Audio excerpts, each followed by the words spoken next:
Okay, so this morning I'd like to focus on finding a source of stability in your feet so that at any time and in any given place and in any given situation, I have practiced enough that I can quickly come back to the sensation of my feet on the earth and find not only physical but mental and emotional stability as well. Yeah, I can come back to this source of stability that is always here.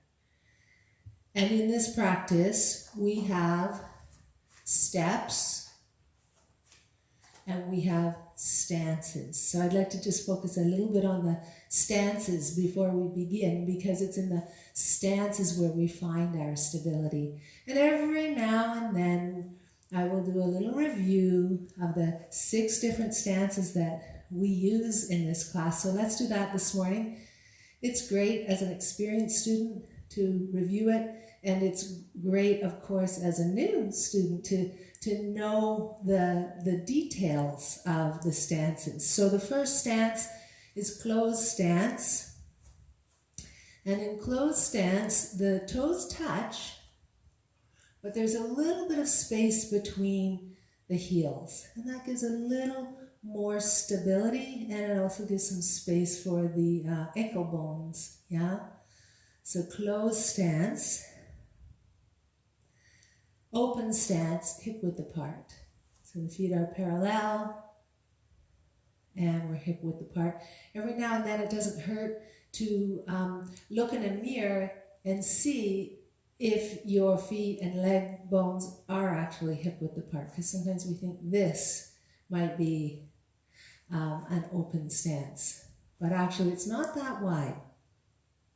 A stance is wider, yeah, the shape of the legs like an A. And in all of these stances, what's really important is that we have these spring-loaded joints, yeah, the knees in particular, but all the joints in the legs, we want them to be soft and spring-loaded, never locked, but soft, right? Sumo stance is our widest stance, your widest comfortable stance. And also we sink a little deeper in sumo or riding stance, it's called. Hips move back as we sink down. Level 1, riding stance, it may be just right here, yeah? Level 2, a little deeper. Level 3 could be down here, and you'll really feel that in the thighs, yeah. So let's bring the feet back in. Let's come to an open stance so that we can practice bow stance. So starting from open stance, you could imagine that you're standing on a pair of cross-country skis and you're going to slide one ski back. So that, let me turn sideways. Yeah. The heel is high. Yeah.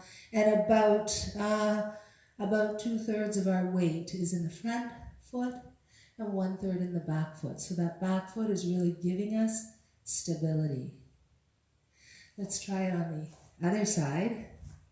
The thing about starting from open stance is that, again, we have more stability. If we do this, less stability, right?